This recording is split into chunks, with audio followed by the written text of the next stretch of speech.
ก่อนอื่นนั้นอาตมาภาพต้องขออนุโมทนาขอบใจต่อเจ้าหน้าที่ทุกท่านทุกคนที่ได้อำนวยความสะดวกเป็นอย่างดีมากขอบใจต่อญาติต่อโยมที่เปิดเครื่องวิทยุฟังรายกิณกะแห่งธรรมะถ้าทั้งหลายจะนั่งจะนอนจะยืนจะเดินจะกินจะทำการทำงานกินไปโดยฟังไปโดยก็ได้นอนห่มมาตัวจุ้งก็ได้ คุดคูอยู่บนเตียงก็ได้นั่งตึงบนเก้าอี้ก็ได้สุดแล้วแต่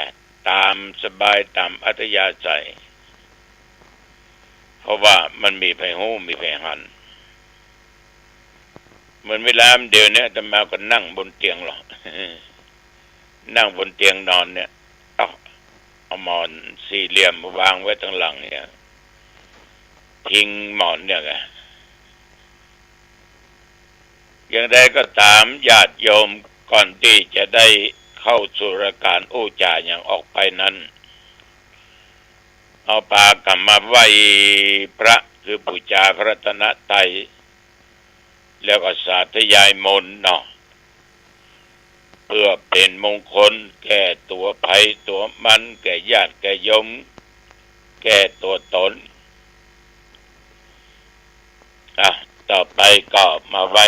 พระรัตนตรัยว่าพร้อมๆกันไปเน้ออะระหังสัมมาสัมพุทโธภควาพระผู้มีพระภาคเจ้าเป็นพระอรหันต์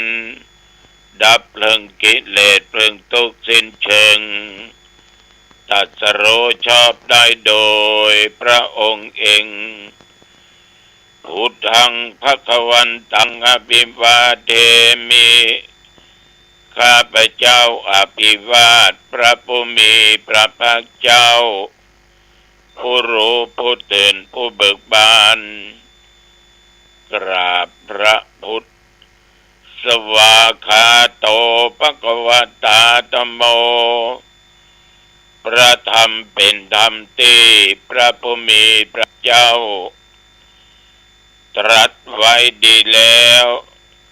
ธัมมังนัมสสามิข้าพเจ้า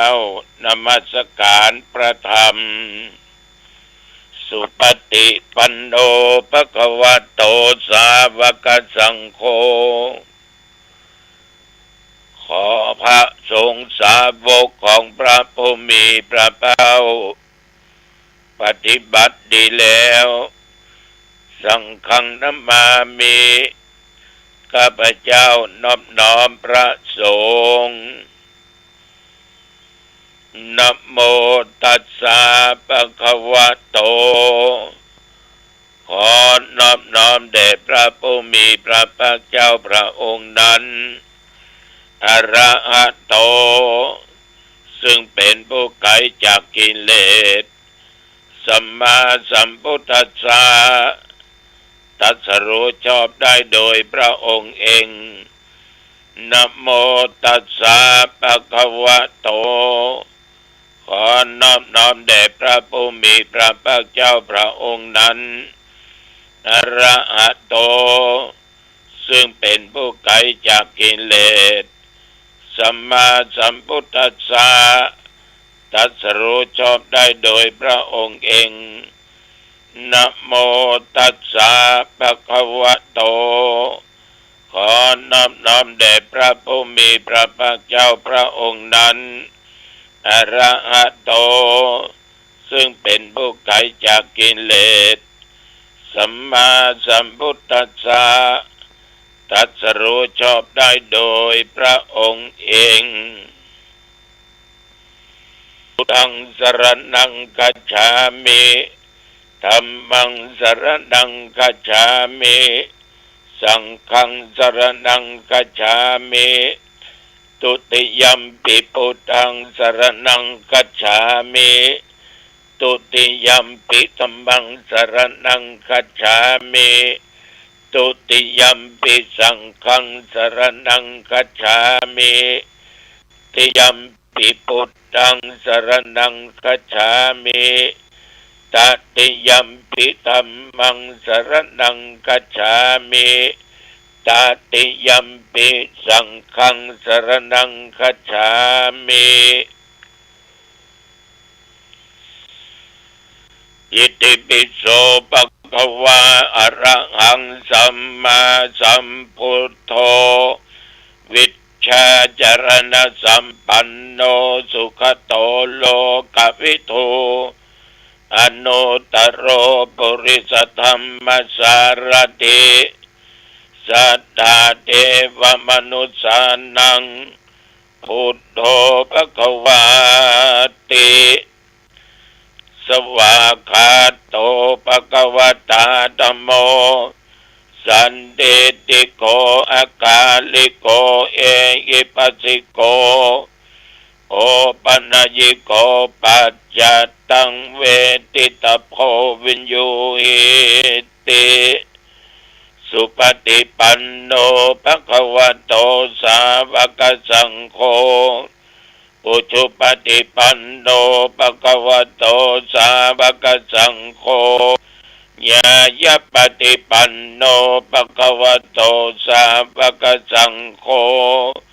สามีจิปฏิปันโน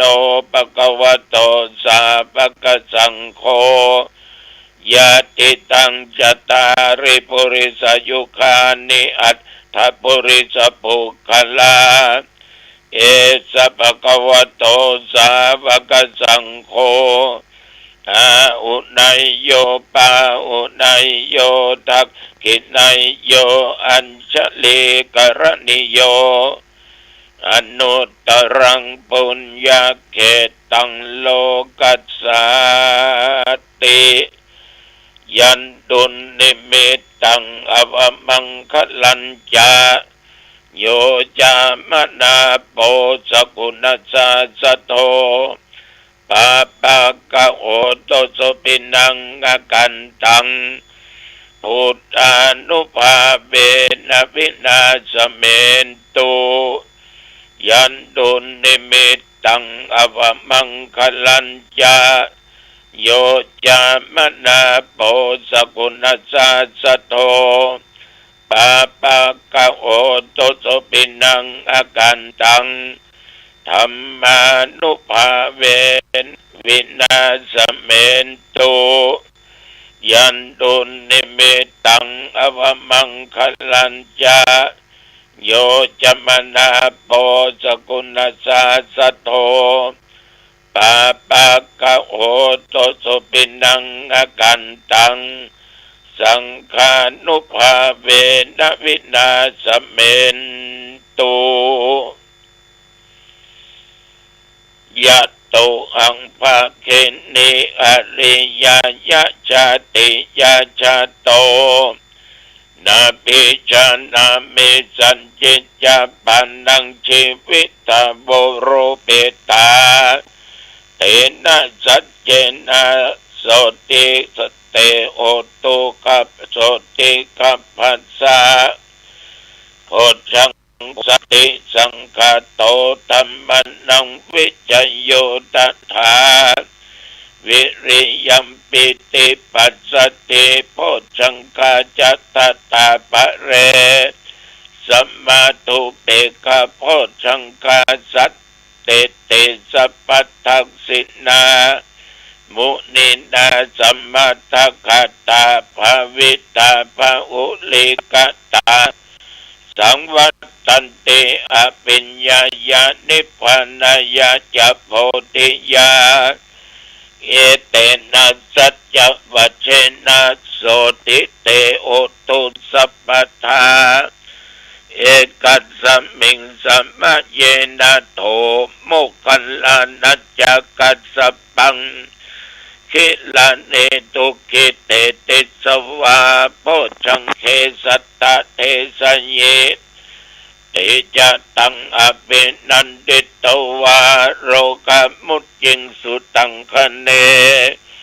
เอเตนะสัจจวัชเชนะโสติเตโหตุสัพพทาเอกทาธัมมราชาปิเกลัญเยนะปิปิริโตสุนดาเตเรนะตัญเยวะพนาเปตวานาสัตรังสัมโมติตวาจะอาปาตาตัมหาพุทธสิทธานะโสเอเตนะสัจจวัชเชนะโสติเตโอตุสัพพทาปะอินาเตจะอาภาธาตินันนัมปิอิสินัง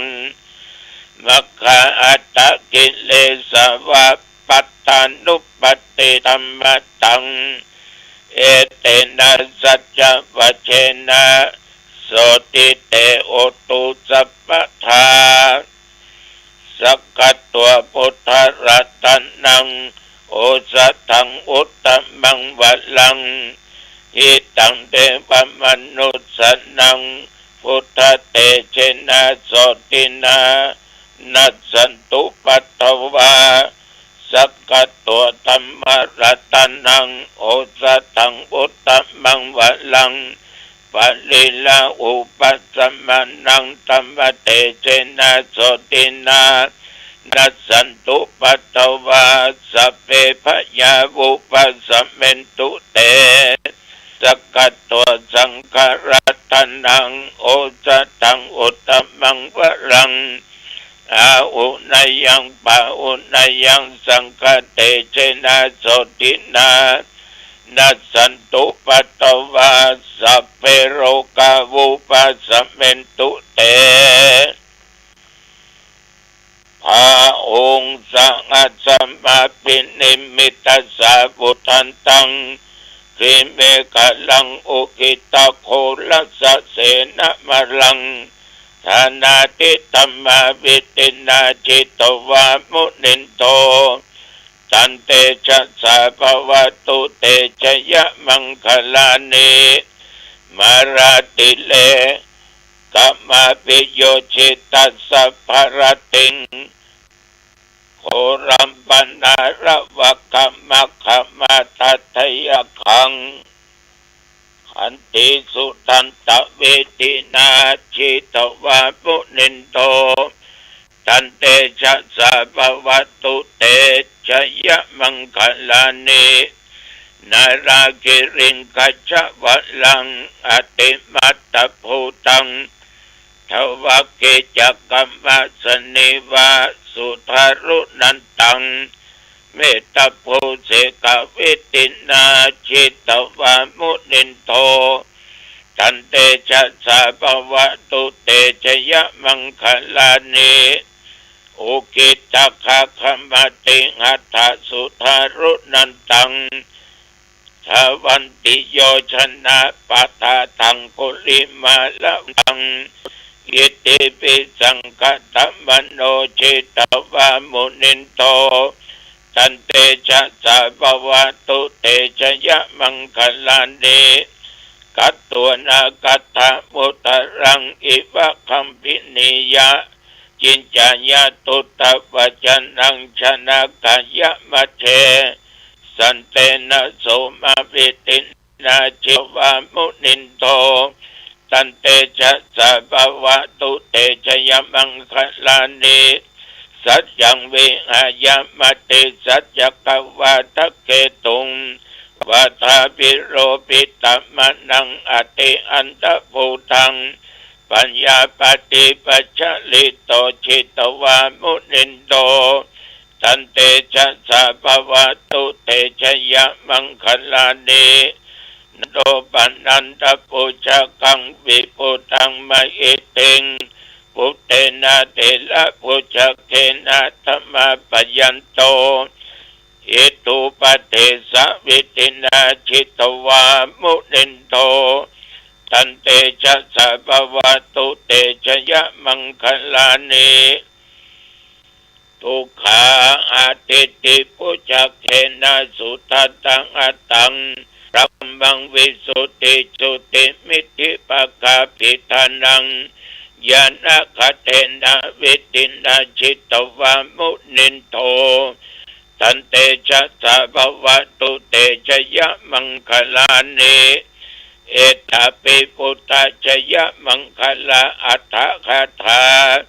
โยวาจโนตินาติเนสรเตมตันติหิตวนาเนกิวิธานิจุปัตตวานิโมขังสุขังอติกามายะนะโรสปัญโยภวตุสัพพมังคลังรักขันตุสัพพเทวตาสัพพพุทธานุภาเวนะสัทธาโสติภวันตุเตภวตุสัพพมังคลังรักขันตุสัพพเทวตาสัพพธรรมานุภาเวนะสัทธาโสติภวันตุเตภวตุสัพพมังคลังรักขันตุสัพพเทวตาสัพพสังฆานุภาเวนะสัทธาโสติภวันตุเต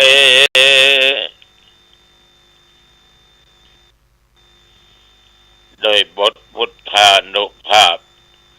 ธรรมานุภาพสังฆานุภาพบทสาธยายมนต์อันศักดิ์สิทธิ์โดยจิตอันตั้งมั่นอาตมภาพขอปัญจกปัญใจอำนวยพรแก่ญาติโยมผู้ติดตามฟังรายการก็ดีบ่ได้ฟังก็ตามตึงยิงใจแท่หนุ่มกำขอทุกท่านทุกคนอยู่ปราศจากโรคภัยไข้เจ็บ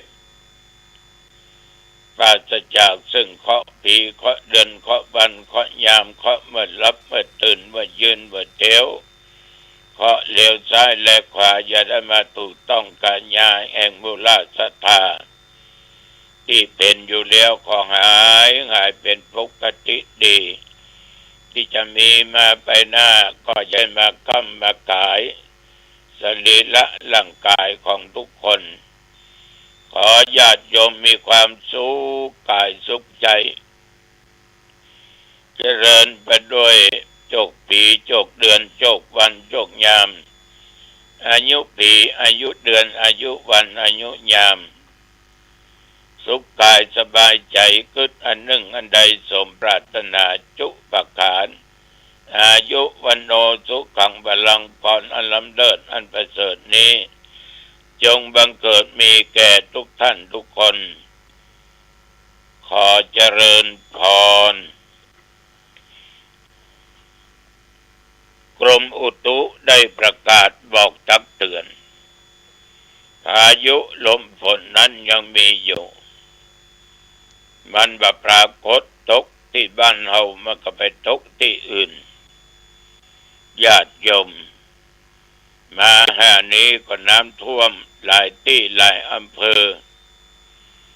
ว่าทั้งแม่อายทั้งเมืองฝาง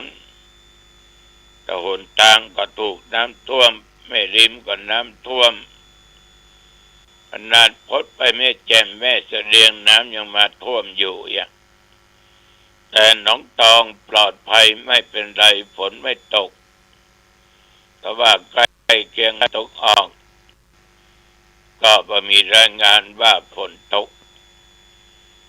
แต่ว่านี่ญาติโยมฉันเช้าแล้วก็อยู่วัดได้ได้จากับพระสงฆ์ตลอดจนญาติโยมที่เพิ่นมามาจามานิมนต์ต่อจากนั้นฉันเข้าแล้วก็ไม่ไปไหนอยู่วัดจนค่ำมืดประมาณเกือบทุ่มครึ่งก็ออกวัดไปเทศนาธรรมงานข่าวดำที่บ้านป่าบงบ้านป่าบงนี่เป็นเขตอำเภอสันปะตองเนอะไม่ใช่เขตอำเภออ่างดงญาติโยมทั้งหลายคนแก่ที่ตายอายุได้88เอาอายุมั่นควรยืนแท้แต่ก็แปลกดีคนเท่านั้นรู้สึกว่าตัวอยู่บ่ได้จำเพิ่นลูกเพิ่นแหละสุเปกขจุมากันแก้วตั้งจามที่วัดครูกะหมอ กูไปบ่ได้นะเขาก็แค่หัวใจมันลังเป็นผีบ้ากับอีแม่ว่า2 ครั้ง 3 ครั้งก็ยังเดิมในที่สุดแม่ออกก็ไปจนได้ฉะนั้นบางครั้งเปิ้นก็หูตัวเองว่าเปิ้นจะไปเมื่อใดเปิ้นก็จึงบอกแก่ลูกแก่หลานได้ก็เป็นสิ่งที่อัศจรรย์ใจเป็นอย่างยิ่งคนนั่งฟังเทศน์ก็เรียบร้อยสำรวมถึงกายวาจาใจขออนุโมทนาต่อพ่อปันผู้ชัยลูกเต้าญาติพี่น้องนายสุเทพที่เป็นเจ้าภาพร่วมกันขึ้นแล้วขอบคุณนักกลับถึงวัดก็เกือบจะ4 ทุ่มวันนี้2 ทุ่มปะกันเด้อธรรมทูตที่ตำบลสันพักหวานญาติโยมทั้งหลายและศรัทธาวัดหนองบัวปทุมสลารามตำบลหนองตองปะตุลุงเด้อจะไปเต้นงานข้าวดำที่หน้าวัดหนองบัวในค่ำคืนของวันนี้ศรัทธาสาธุชนญาติโยมท่านผู้ฟังทั้งหลายทุกท่านทุกคนบุคคลเราทั้งหลายอยู่ร่วมกันในสังคมนี้เราก็มีทั้งผู้รู้และบ่รู้มีทั้งผู้ใหญ่และผู้น้อยการอยู่ด้วยกันอยากให้เกิดความผาสุกมีทุกข์มีโศกว่ามีโรคว่ามีภัยว่ามีการเบียดเบียนกันมีแต่การอนุเคราะห์ซึ่งกันและกันจะเป็นภัยก็ตามเป็นลูกเป็นเต้าเป็นหลานเป็นเหลนติกาทั้งหลายก็ควรที่จะต้องอนุเคราะห์สงเคราะห์ซึ่งกันและกันได้การสงเคราะห์ง่ายๆก็คือการห้ามบ่ให้เขากระทำความชั่วคอยชี้คอยแนะคอยนำคอยตักเตือนสติเขาตลอดว่าการทำอย่างเนี้ยมันบ่ดีผิดศีลผิดกฎหมายแนะเขาให้ละความชั่วเขาตั้งอยู่ในคุณงามความดีนำเขาไปวัดไปวาไหว้พระสวดมนต์ขอพรพระยังดีกว่าที่ไปสนับสนุนให้เขาทำความชั่วฉะนั้นอยู่ด้วยกันพยายามห้ามกันเมื่อทำความชั่วแล้วเขาตั้งอยู่ในคุณงามความดีทำดีปรากฏคนอื่นนั้นอดคนอื่นได้ฟังในการแสดงในที่สุดท่านทั้งหลายมันก็อยู่ร่วมกันได้เพราะอนุเคราะห์สงเคราะห์ซึ่งกันและกันและเขาก็ตั้งอยู่ในคุณงามความดีและความชั่วในการสงเคราะห์เขาซึ่งสงเคราะห์กันด้วยน้ำจิตน้ำใจอันงดอันงามบ่มีอย่างมาแฝงบ่มีเล่ห์บ่มีเหลี่ยมบ่ใช่ว่าเอาฮื้อพอหันจะได้เอาหน้าเอาตานั่นบ่เอาวัตถุต้องสงเคราะห์กันด้วยน้ำจิตน้ำใจอันงามง่ายๆก็เต็มอกเต็มใจนะฮื้อไปบ่อะไรใจคล้องใดๆทั้งสิ้นเพิ่นจะเอาไปอย่างใดก็สุดแล้วแต่เพิ่นไปซื้อน้ำซื้อข้าวซื้ออาหารมากินก็แล้วแต่เพิ่นใจฮื้อแล้วก็เป็นอิสระไปบังคับทวงอยู่ตลอดแล้วเพื่อนฝูงบ่เคยฟังเทศน์ฟังธรรมก็ชักชวนเชิญชวนเขามาเคยฟังก็ว่าวันศีลวันพระในวัดได้ว่าตุเจ้าพระเนนแต่ละวัดเพิ่นก็เทศน์ตุลุงก็เทศน์กุศิลบางครั้งก็มีข้อคิดสะกิดใจไปแล้วพยายามสิ่งที่เขาบ่เคยได้ยินได้ฟังสิ่งที่แปลกหูแปลกตาของเขาก็ชื่อว่าเป็นการสงเคราะห์ทำสิ่งที่เคยฟังแล้วเด่นแจ่มแจ้งแดงแจ๋ สิ่งใดที่เราว่าดีอ่านตัวอย่างมาก็จงนำปฏิพฤติปฏิบัติตามตัวอย่างที่มันดีอันว่าดีอันเป็นทางอบายมุขแล้วก็เขาลดเขาละเขาเลิกเขาหนีห่างหนีไกลนะทำสิ่งที่ดีๆบอกสิ่งที่ดีๆแนะนำสิ่งที่ดีๆแก่เขากินเหล้านี่กินมากี่ปีแล้วเนี่ย20 กว่าปีได้อย่างมาพ่องข้าว่ายังได้ยังเตอะก็ก็จากไปแล้วนอกจากนั้น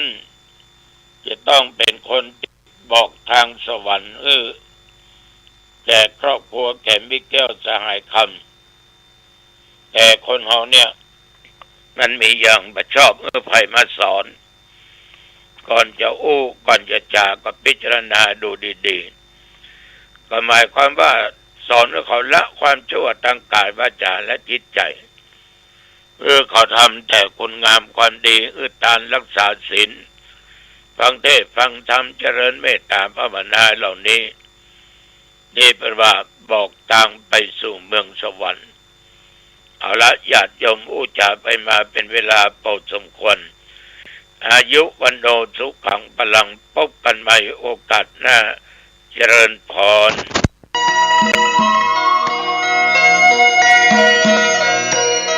ศาลเพื่อการประชาสัมพันธ์โครงการปรับภูมิทัศน์และพัฒนาปรับพื้นที่รอบอุโบสถวัดป่าแดงมหาวิหารมติคณะกรรมการบริหารวัดป่าแดงมหาวิหารครั้งที่ 4/2567 ได้เห็นชอบและอนุมัติให้ดำเนิน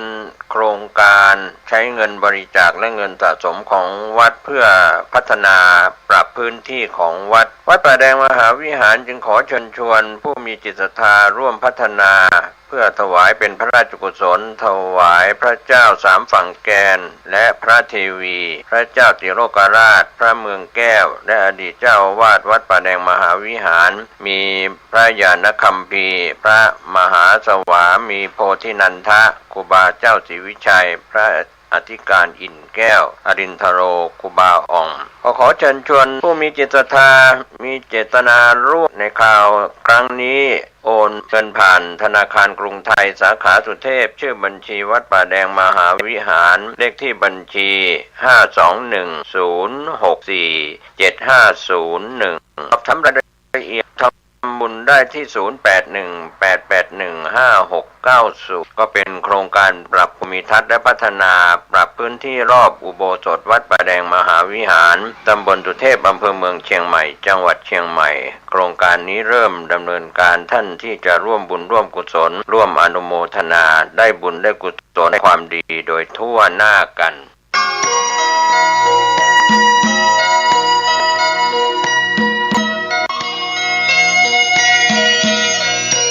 ข่าวสารเพื่อการประชาสัมพันธ์ขอเชิญชวนผู้ใจบุญใจกุศลร่วมสร้างศาลาการประเรียนวัดบ้านเหล่าพระเจ้าตาเขียวอำเภอป่าซางจังหวัดลำพูนในขณะนี้ก็เริ่มลงมือก่อสร้างศาลาการประเรียนท่านที่จะร่วมทำบุญผ่านบัญชีธนาคารออมสินชื่อบัญชีพัฒนาวัดบ้านเราเลขที่บัญชี02-021574034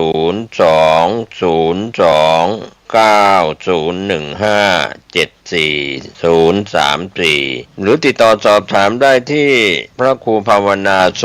ภิตไฝปัสนาผู้ช่วยศาสตราจารย์ด็อกเตอร์เจ้าวาดวัดบ้านเหล่าพระเจ้าตาเขียว0969525159ได้ทุกวันก็เป็นงานบุญงานกุศลคณะสงฆ์คณะศรัทธาพร้อมใจกันสร้างศาลาการประเรียนวัดบ้านเหล่าพระเจ้าตาเขียวอำเภอป่าซางจังหวัดลำพูนได้อนุโมทนาบุญร่วมกัน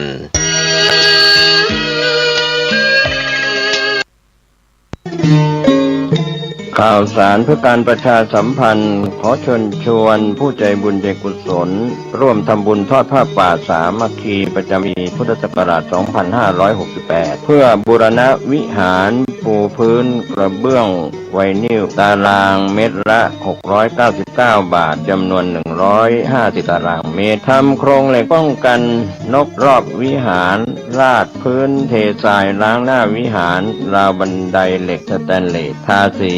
รอบวิหารเปลี่ยนระบบไฟฟ้าปรับปรุงทัศนียภาพวิหารบูรณะปฏิสังขรณ์ถาวรวัตถุภายในวัดทอดถวายณวัดดอนตันตำบลเหมืองแก้วอำเภอแม่ริมจังหวัดเชียงใหม่ตรงกับวันเสาร์ที่ 1 พฤศจิกายนพุทธศักราช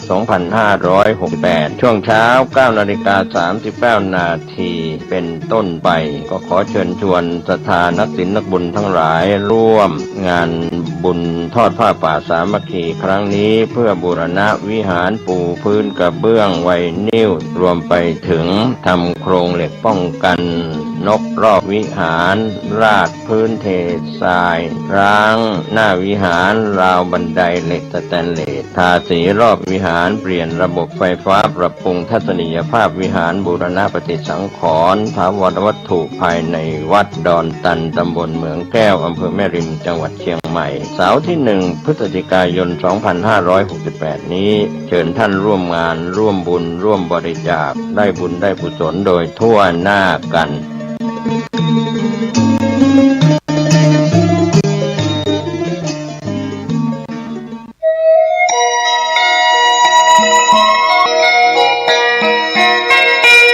ข่าวสารเพื่อการประชาสัมพันธ์กำหนดการฟังเทศน์รายการรถด่วนขบวนพิเศษฤดูกาลเข้าพรรษา5 กันยายนแรม 8 ค่ำเดือน 12 เหนือรถด่วนเคลื่อนไปยังลานอนุสาวรีย์3 กษัตริย์เวลา 19 นาฬิกาฟังพระธรรมเทศนา1 กันจันทร์ที่ 22 กันยายนแรม 15 ค่ำเดือน 12 เหนือรถด่วนเคลื่อนไปยังวัดศรีมารามตำบลสันกลางอำเภอสันกำแพงจังหวัดเชียงใหม่ 19 นาฬิกาฟังพระธรรมเทศนา1 กันอังคารที่ 30 กันยายนขึ้น 8 ค่ำเดือนเกียงรถด่วนเคลื่อนไปยังวัดเวรุวันตำบลยางเนิ้งอำเภอสารพีจังหวัดเชียงใหม่ 19 นาฬิกาฟังพระธรรมเทศนา1 กันอังคารที่ ตุลาคม 15 ค่ำเดือนเกียงรถด่วนเคลื่อนมายังพุทธสถานเชียงใหม่ตำบลช้างคานวันมอบโล่ 19 นาฬิกาทำพิธีก็เป็นการปิดการอบรมก็ขอเชิญชวนศรัทธานักศีลนักบุญในฤดูกาลเข้าพรรษาฟังเทศน์รายการรถด่วนขบวนพิเศษฤดูกาลเข้าพรรษาประจำปี 2568 ดำเนินรายการโดยคณะสงฆ์จังหวัดเชียงใหม่องค์กรเครือข่ายจังหวัดเชียงใหม่โดยมีคณะกรรมการบริหารกลุ่มหนุ่มสาวจังหวัดเชียงใหม่ดำเนินงานก็เป็นส่วนที่ประชาสัมพันธ์ผ่านรายการทางสถานีวิทยุกระจายเสียงแห่งนี้ท่านได้บุญได้กุศลร่วมกันกับรายการรถประจำปี 2568 ได้บุญได้ความดีได้สติปัญญาโดยทั่วหน้ากัน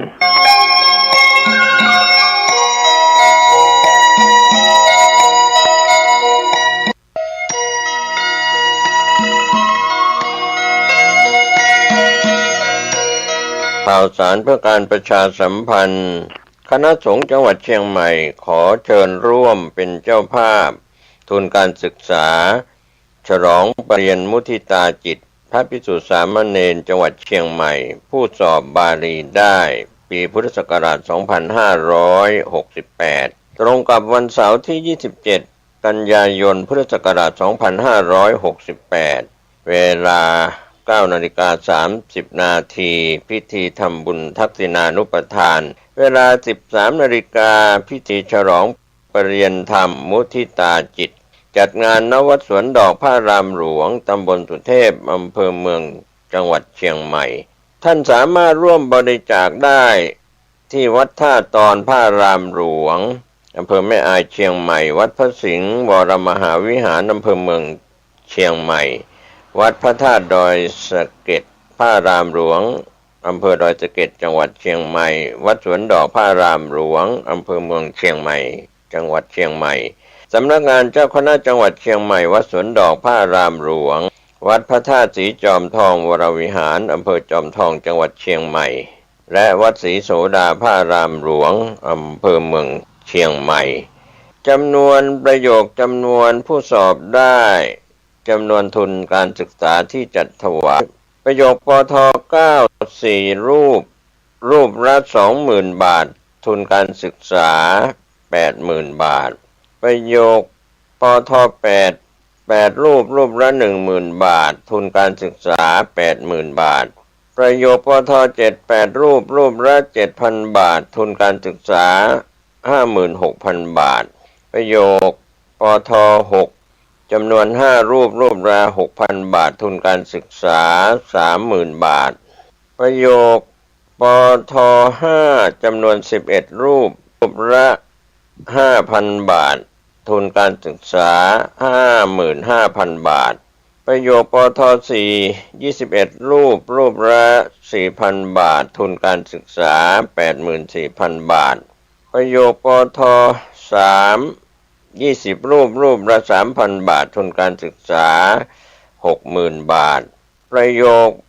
ปถึง2จำนวน47รูปละ 2,000 บาททุนการศึกษา 94,000 บาทรวมพระภิกษุสามเณรที่สอบบาลีได้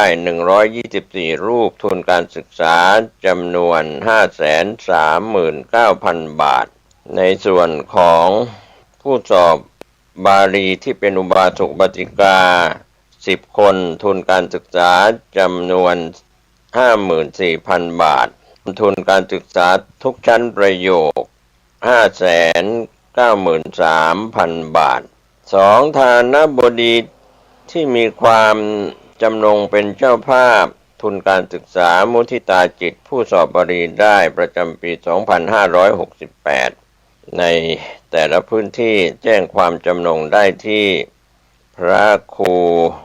บัณฑิตวชิราพรด็อกเตอร์เลขานุการเจ้าคณะจังหวัดเชียงใหม่วัดสวนดอกพระอารามหลวงตำบลสุเทพอำเภอเมืองเชียงใหม่จังหวัดเชียงใหม่50200โอนเงินเข้าบัญชีธนาคารกรุงไทยกองทุนฉลองประเรียนธรรมเลขที่บัญชี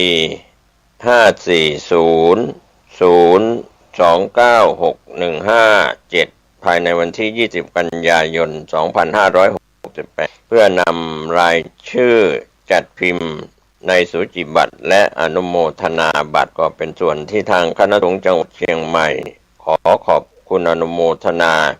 ในกุศลเจตนาของท่านมาณโอกาสนี้ก็เป็นข่าวสารเพื่อการประชาสัมพันธ์คณะสงฆ์จังหวัดเชียงใหม่เชิญร่วมเป็นเจ้าภาพทุนการศึกษาฉลองปริญญามุทิตาจิตพระภิกษุสามเณรจังหวัดเชียงใหม่ผู้สอบบาลีได้ปีพุทธศักราช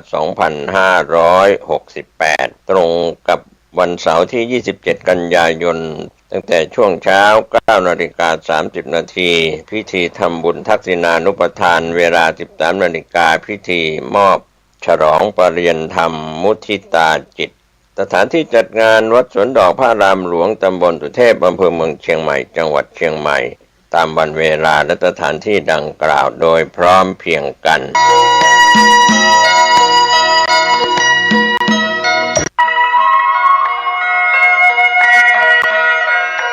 ขอเชิญพี่น้องชาวพุทธร่วมเป็นเจ้าภาพสร้างห้องสุขาห้องอาบน้ำเพื่ออำนวยความสะดวกแก่คณะศรัทธาสาธุชนที่จะเข้าปฏิบัติธรรมกรรมฐานณวัดบ้านเราพระเจ้าตาเขียวพื้นที่126ตารางเมตรจำนวน23ห้องประกอบด้วยห้องน้ำหญิง8ห้องห้องอาบน้ำ4ห้องสำหรับผู้พิการ1ห้องน้ำชายแบ่งเป็นห้องสุขา5ห้องโถปัสสาวะ3โถห้องอาบน้ำ4ห้องและห้องสำหรับผู้พิการอีก1ห้องท่านผู้ใจบุญใจกุศลร่วมสร้างห้องน้ำห้องขาตารางเมตรละ 10,000 บาทหรือตามกำลังเจตนาศรัทธาติดต่อร่วมทำบุญได้ที่ธนาคารกรุงไทยสาขาป่าซางเลขที่บัญชี79800274865ชื่อบัญชีวัดบ้านเราหรือสอบถาม รายละเอียดเพิ่มเติมได้ที่พระครูภาวนาโสภิตผู้ช่วยศาสตราจารย์ด็อกเตอร์เจ้าวาดวัดบ้านเหล่าพระเจ้าตาเขียวตำบลบ้านเรือนอำเภอป่าตางจังหวัดลำพูน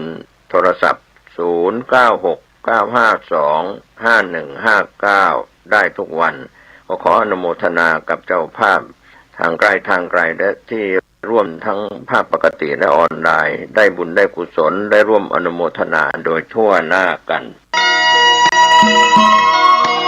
สวัสดีครับท่านผู้ฟังที่เคารพธรรมสาระวันนี้ผมเกษตรเพชรสำริดได้นำเรื่องราวต่างๆชวนท่านได้คิดได้พิจารณากันเป็นประจำแม้ว่าเรื่องราวเหตุการณ์ของโลกของบ้านเมืองเปลี่ยนแปลงไปตามเหตุการณ์ปัจจุบันที่จะก้าวย่างไปสู่อนาคตส่วนเรื่องราวในอดีตที่ผ่านมานั้นก็เป็นเรื่องราวทั้งเหตุการณ์ดีเหตุการณ์ร้ายต่างๆเราได้ศึกษาเราเรียนและหาประสบการณ์จากมนุษยศาสตร์ของคนทั่วโลก209ประเทศเล็กประเทศใหญ่ในโลกกลมๆใบนี้209ประเทศ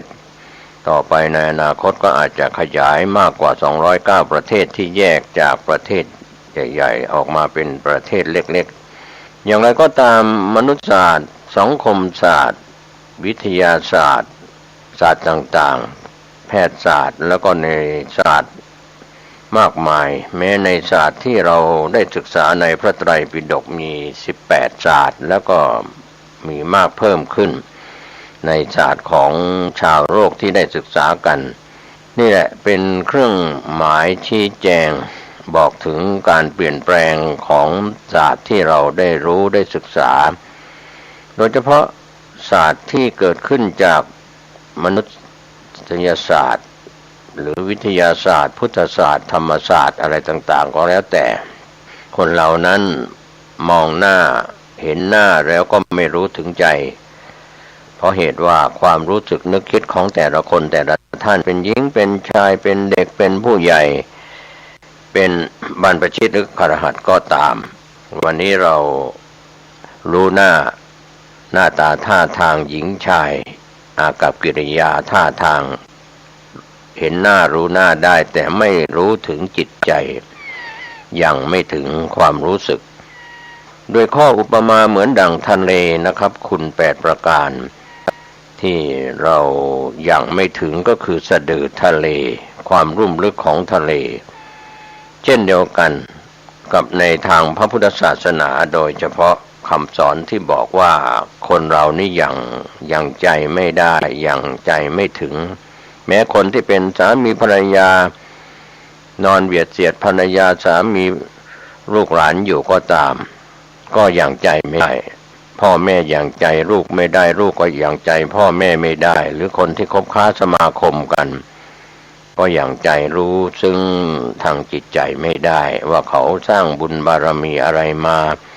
ในบารมีที่เป็นพุทธบารมีปัจเจกบารมีสาวกบารมีเรายังใจเขาไม่ได้รู้ใจไม่ได้แต่จะรู้ได้จากการที่ได้เรียนจิตวิทยาหรือรู้ได้จากจิตชรูปที่แสดงออกทางคำพูด